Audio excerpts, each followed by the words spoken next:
ఇక పర్యాటకంతో నేను క్లోజ్ చేస్తాను. పర్యాటక రంగానికి సంబంధించి నిజంగా తెలంగాణ దీన్ని ఒక టూరిజం హబ్గా చేయొచ్చు. అప్పుడు చంద్రబాబు గారు ఇక ఏ ఇజం లేదు టూరిజమే అనేవాడు. అప్పట్లో అందరూ మాకు కోపం వచ్చేది, ఏ ఇజం లేదు అంటున్నాడని. కానీ నిజంగా ఖర్చు లేని ఇజం ఏదైనా ఉందంటే టూరిజమే అధ్యక్ష. ఖర్చు లేనిది మన తెలంగాణ సంబంధించి గోదావరి ఉంది, కృష్ణా ఉంది, ఇంకా అనేక నదులు ఉన్నాయి. వాటిని ఎలా దాన్ని టూరిజం సెంటర్స్గా అట్రాక్ట్ చేసుకోవడానికి కృషి చేయాలి, ప్రయత్నం చేయాలి. చార్మినార్, గోల్కొండ, ఈవెన్ అంబేద్కర్ స్టాట్యూ, మీరు పెట్టిన అంబేద్కర్ స్టాట్యూ కూడా దాన్ని కూడా టూరిజం కింద ఉపయోగించుకోవచ్చు, అంత బాగుంది అది. అలాగే ట్యాంక్ బండ్కి సంబంధించింది, సాలార్జంగ్, ఇంకా పురాతనమైన గడులు ఉన్నాయి. యాదగిరి గుట్ట, మన కొరివి వీరభద్రస్వామి గుడి, మా ఖమ్మం జిల్లాలో బౌద్ధులు నడయాడిన నేలకొండపల్లి, రామదాస్ జన్మస్థలం, అక్కడి నుంచి మళ్ళీ మా కొత్తగూడి మైన్స్, అటవీ క్షేత్రాలు, హాట్ స్ప్రింగ్, మన మణుగూరులో కిన్నెరసాని, గోదావరి అందాలు, పాపికొండలు పక్కకి వెళ్ళినా అది మనకి ఉపయోగం ఉంటుంది. నాగార్జున సాగర్, కృష్ణానది పరివాహక ప్రాంతాలు, నల్లమల అటవీ ప్రాంతం, అది మనకు కొంత అటు కొంత ఉంటుంది అనుకుంటా. ఆదిలాబాద్, కొత్తగూడెం జిల్లాల అటవీ ప్రాంతం, ఇవన్నీ కలిపితే అధ్యక్ష వీటన్నిటి మీద సమగ్రమైన ప్లాన్ ఉంటే ఇది it will become a best destination for the tourism అధ్యక్ష. ఆ విధంగా టూరిస్ట్ హబ్గా దీన్ని తయారు చేయొచ్చు. దీనికి సంబంధించి మాకు భద్రాద్రి అంటే పూర్వం భద్రాచలం ఆ పాటలు విని, రాముడి మీద పాటలు వింటే ఎంత ఆ పెద్దవాళ్ళందరూ భద్రాచలం వెళ్ళాలంటే పడవ ప్రమాదాలు జరిగి 100 మంది కూడా చనిపోయారు, అయినా కూడా వెళ్ళేవాళ్ళు. అంటే రాముడి పేరుతోనూ భద్రాద్రి పేరుతోనూ అంత ఇంటిమిటీ, కనెక్టివిటీ తెలుగు ప్రజలకు ఉంది అధ్యక్ష. ఒక్క మన తెలంగాణకే కాదు, ఏపీ నుంచి అయితే మరీ అట్రాక్షన్.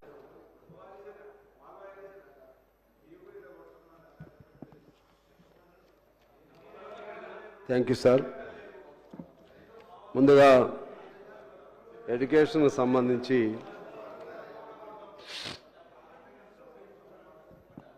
ప్రైమరీ ఎడ్యుకేషన్ గురించి ముందుగా మాట్లాడతాను. ఈ ఎడ్యుకేషన్ స్టాండర్డ్స్కి సంబంధించి మన రాష్ట్రం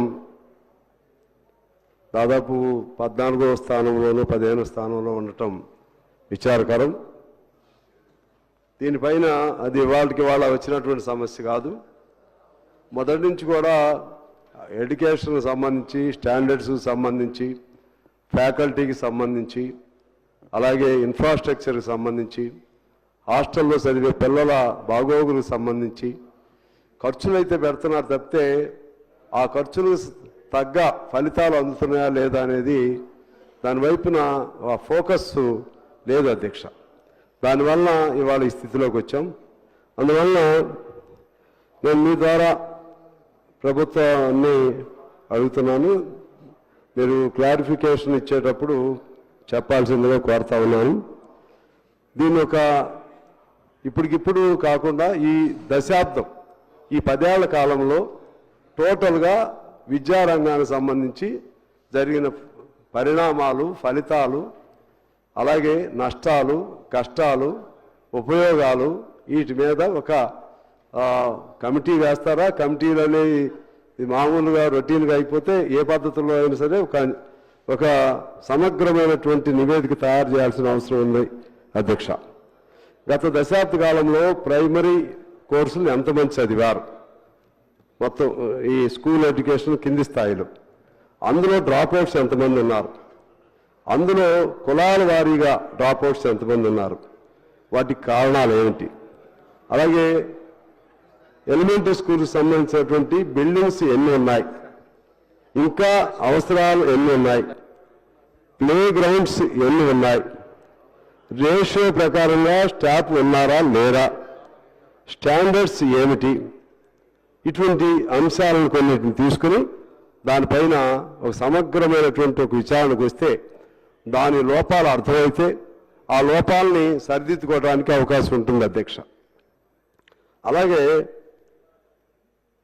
సైన్సు, మ్యాథమెటిక్స్, ఇంగ్లీష్ ఇటువంటి సబ్జెక్ట్స్ వీటిల్లో మనం కొన్ని దేశాలతో పోల్చుకుంటే, ఇది నేను చెప్పేది భారతదేశంలో సగటుకు సంబంధించి చెప్తున్నాను అధ్యక్ష. కొన్ని దేశాలతో పోల్చుకుంటే మన 10th స్టూడెంట్ స్టాండర్డ్ వాళ్ళ 5th స్టూడెంట్కి స్టాండర్డ్ కూడా చాలట్లేదు అధ్యక్ష. ఈ విధమైనటువంటి పద్ధతుల్లో మన విద్యా విధానం సంఖ్య పెరుగుతుంది, కానీ స్టాండర్డ్స్ ప్రామాణికత విషయంలో కొనారిల్లుతుంది అధ్యక్ష. ఇక హయ్యర్ ఎడ్యుకేషన్ సంబంధించి విచిత్రంగా ఉంటుంది. మన వాళ్ళందరికేమో సహజంగా ఇంగ్లీష్ మీడియం చదివించాలని కోరుకుంటుంది. కానీ అది అటు ఇంగ్లీషు పూర్తిగా రాదు, అటు తెలుగు పూర్తిగా రాదు. ఆ స్థితిలో ఇప్పుడు మన సమాజం ఉంది అధ్యక్ష. దానివల్ల ఒరిజినల్గా మనకి ఎంత కెపాసిటీ ఉన్నా సరే, మనకు ఒరిజినల్గా మన వ్యక్తి ఎంత శక్తివంతులైనా సరే, ఈ లాంగ్వేజ్ బ్యారియర్ వల్ల చాలా వెనుకబాటుకి గురవుతున్నాం అధ్యక్ష.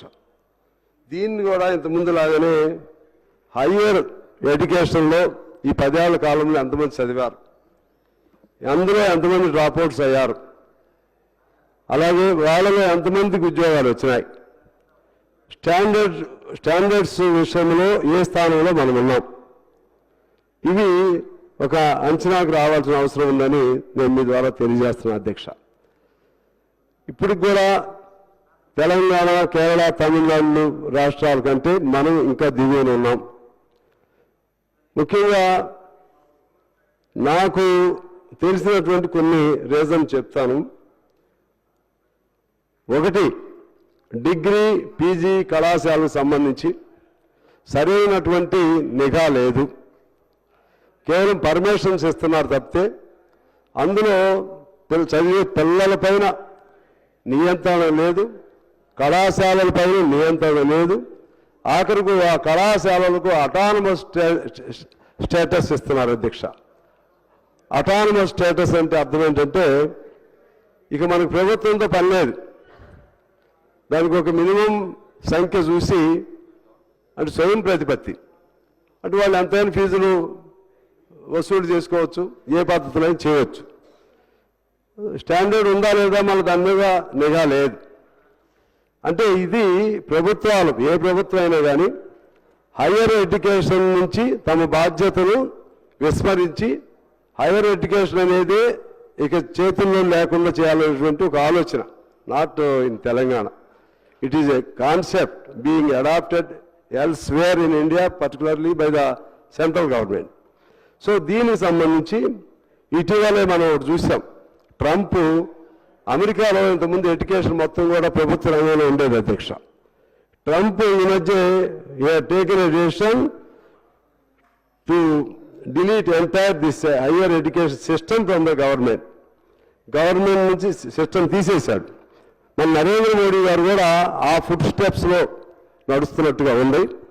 దానికి సంబంధించి హయ్యర్ ఎడ్యుకేషన్ మీద సరే దేశంలో ఎన్ఈపీలు ఇటువంటివి వచ్చినాయి, న్యూ ఎడ్యుకేషన్ పాలసీ.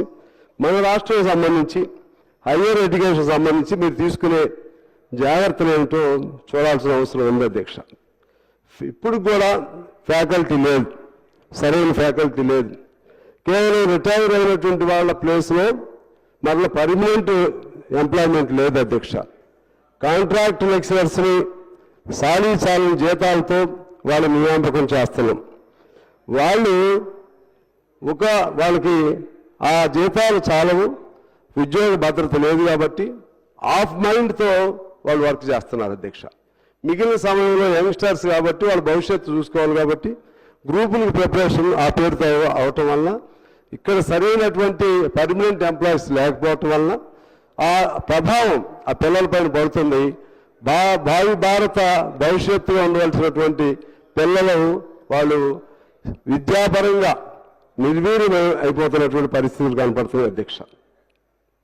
ఇక హాస్టల్స్ సంగతి తీసుకుంటే చాలా ఖర్చు పెడుతున్నారు, గురుకులాలు కానీ, మైనార్టీస్ కానీ, బీసీలు కానీ దానికి అవుట్పుట్ ఏంటి, మనం పెడుతున్నటువంటి ఖర్చుకు తగిన ఫలితం వస్తుందా అనేది దాని నిరంతరం చెక్ ఉండాలి. ఆ చెక్ లేదు. చెక్ లేదని నేను ఇంత ముందు కూడా చెప్పాను, మరలా చెప్తున్నాను. ఒక ఐఏఎస్ ఆఫీసర్ ఉంటే ఖచ్చితంగా everything will come under our control. At least IAS ఏంటంటే he should not be interested any other assignments, only he should be interested with the education, to take care of the education. ఆ విధమైనటువంటి IAS officer health education ఉంటే కొద్ది మేరకైనా మనం బయటపడే అవకాశం ఉంటుంది అధ్యక్ష. మరుగుదొడ్లు లేవు, బిల్డింగులు పరిశుభ్రంగా ఉండవు, బట్టలు పిల్లలకు బట్టలకు సంబంధించి జాగ్రత్తలు ఉండవు, దాన్ని పట్టించుకునే తల్లిదండ్రులే ఉండరు, సరైనటువంటి పుస్తకాలు ఉండవు, చదివించే సిస్టమ్ కూడా గాలికి వదిలేస్తారు అధ్యక్ష. హాస్టల్లో పిల్లలు చదువుతున్నారా లేదా, వాళ్ళు ఎలా ఫలితాలు ఎలా ఉంటాయి దాన్ని పట్టించుకునే వాళ్ళు లేరు. కారణం ఏంటంటే ఒక వార్డు ఉంటాడు అక్కడ, ఆ వార్డు రెయిన్ బౌండ్ ఉండాలి. ఆయన ఎప్పుడైనా బయటకు వెళ్ళారంటే ఆ పిల్లల్ని కాపలా కావాలంటే వాళ్ళల్లో వాళ్ళే కాపలా కాసుకోవాలి. వాళ్ళకి సంబంధించిన తిండికి సంబంధించి కూడా ఈ మధ్య మనం చూస్తున్నాం, మనం ఎంతో ఖర్చు పెడుతున్నాం. అనేది ఈ గవర్నమెంట్ ఆ గవర్నమెంట్ అనేది కాదు అధ్యక్ష, తరతరాలకు వస్తున్నటువంటి సిస్టమ్. ఎక్కడైతే పునాదులు బలంగా ఉండాలో ఆ పునాదులు బలహీనంగా తయారవుతున్నాయి. ఈ విద్యారంగానికి సంబంధించి బలహీనమైనటువంటి పునాదుల పైన తయారైనటువంటి విద్యారంగం, దాని ప్రభావం ఇవాళ ఇంటర్నేషనల్ కానీ ఇంకో చోట కానీ మనం we are unable to compete with the foreign students or foreign countries in science sector or in any sector. We are lagging behind like anything అధ్యక్ష. దానిపైన జాగ్రత్తలు తీసుకోవాల్సిన అవసరం ఉందని నేను వాళ్ళకి టైం టు టైం ఆరోగ్యం చెక్ చేయడానికి డాక్టర్లు ఉండాలి అధ్యక్ష. అట్లీస్ట్ రెండు మూడు హాస్టల్స్కైనా ఒక డాక్టర్ రెగ్యులర్గా ఉండాలి. ఉండి చాలామంది డాక్టర్లు ఖాళీగా ఉంటున్నారు, నియామకం చేయొచ్చు. వాళ్ళకి ఉదయమో సాయంత్రమో వాళ్ళకి సంబంధించి వాళ్ళకు ఉన్నటువంటి పౌష్టికాహారం, వాళ్ళకు ఉన్నటువంటి స్టాండ్, వాళ్ళ ఆరోగ్యానికి డాక్టర్లు ఉండాలి అధ్యక్ష. జాగ్రత్తలు తీసుకోవాల్సిన అవసరం ఉందని నేను వాళ్ళకి టైం టు టైం ఆరోగ్యం చెక్ చేయడానికి డాక్టర్లు ఉండాలి అధ్యక్ష. అట్లీస్ట్ రెండు మూడు హాస్టల్స్కైనా ఒక డాక్టర్ రెగ్యులర్గా ఉండాలి. ఉండి చాలామంది డాక్టర్లు ఖాళీగా ఉంటున్నారు, నియామకం చేయొచ్చు. వాళ్ళకి ఉదయమో సాయంత్రమో వాళ్ళకి సంబంధించి వాళ్ళకు ఉన్నటువంటి పౌష్టికాహారం, వాళ్ళకు ఉన్నటువంటి స్టాండ్, వాళ్ళ ఆరోగ్యానికి సంబంధించినటువంటి అంశాలు, వాళ్ళకున్న బలం ఎంత, ఇవన్నీ కూడా చేయాల్సినటువంటి అవసరం ఉంది అధ్యక్ష. అదేవిధంగా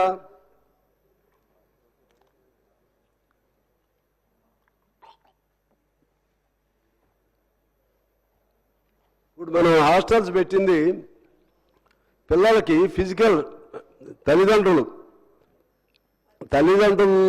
గృహాల్లో పేదవాళ్ళుగా ఉన్నప్పుడు వాళ్ళకి సరైన తిండి ఉండదు కాబట్టి హాస్టల్స్ పెడితే సరైన ఫుడ్ ఉంటుంది, ఫిజికల్ స్ట్రెంగ్త్ ఉంటుంది. ఫిజికల్ స్ట్రెంగ్త్ ఉంటే ఆటోమేటిక్గా మెంటల్ స్ట్రెంగ్త్ ఉంటుంది. మెంటల్ స్ట్రెంగ్త్ ఉంటే చదివినా లేకపోతే ఏమైనా చూసినా దాన్ని ఇమీడియట్గా గ్రాస్ప్ చేసే కెపాసిటీ ఉంటుంది. అది దానిపైన శ్రద్ధ లేదనేది నేను మీకు తెలియజేస్తున్నాను అధ్యక్ష. నెలకు 6 సార్లు చికెన్, 2 సార్లు మటన్, 24 రోజులు ఎగ్గు ఇటువంటి ఉండాలి. కానీ అన్ని చోట్ల సరిగా జరగట్లేదు అనేది నా బాధ. మధ్యాహ్న భోజన వర్కర్లు ఉండటానికి 54,000 మంది ఉన్నారు అధ్యక్ష. వాళ్ళు కేవలం ఒక్కొక్కరు 3,000 ఇస్తున్నారు. వాళ్ళు ఉదయం నుంచి సాయంత్రం పనిచేస్తారు మధ్యాహ్న భోజన వర్కర్స్, కేవలం 3,000 ఇస్తున్నారు. వాళ్ళకి ఆ మధ్యాహ్న భోజనం కూడా వాళ్ళే డబ్బులు ఖర్చు పెట్టుకుని, ప్రభుత్వం కాదు ముందు వాళ్ళే ఖర్చు పెట్టి వండాలి పెట్టాలి. ఆ డబ్బులు మనం సరైన సమయం ఇవ్వము. దాంతో స్టాండర్డ్లో ఆటోమేటిక్గా డిటీరియేషన్ వచ్చేస్తుంది అధ్యక్ష. అది శ్రద్ధ పెట్టాలని చెప్పి మీ ద్వారా ప్రభుత్వాన్ని కోరుతున్నాను. ఇక టెక్నికల్ ఎడ్యుకేషన్ సంబంధించి ఇప్పుడు ఐటీఐ పాలిటెక్నిక్లు ఉన్నాయి అధ్యక్ష. మనకందరూ తెలుసు, శ్రద్ధ పెట్టాలని చెప్పి మీ ద్వారా ప్రభుత్వాన్ని కోరుతున్నాను. ఇక టెక్నికల్ ఎడ్యుకేషన్ సంబంధించి ఇప్పుడు ఐటీఐ పాలిటెక్నిక్లు ఉన్నాయి అధ్యక్ష. మనకందరూ తెలుసు, గుండె మీద చేసుకుని ఆలోచన చేస్తే ఐటీఐ అనేది అధ్యక్ష మీ ద్వారా మరొకసారి మీకు తెలియజేస్తున్నాను సార్. ఒక్క ఐటీఐ దగ్గరికి మీరు వెళ్ళండి. ఐటీఐలో రెగ్యులర్గా ఆన్ రికార్డు ఆన్ రిజిస్టర్లో ఉన్న పిల్లలు ఉన్నారా లేదో చూడండి మీరు. So they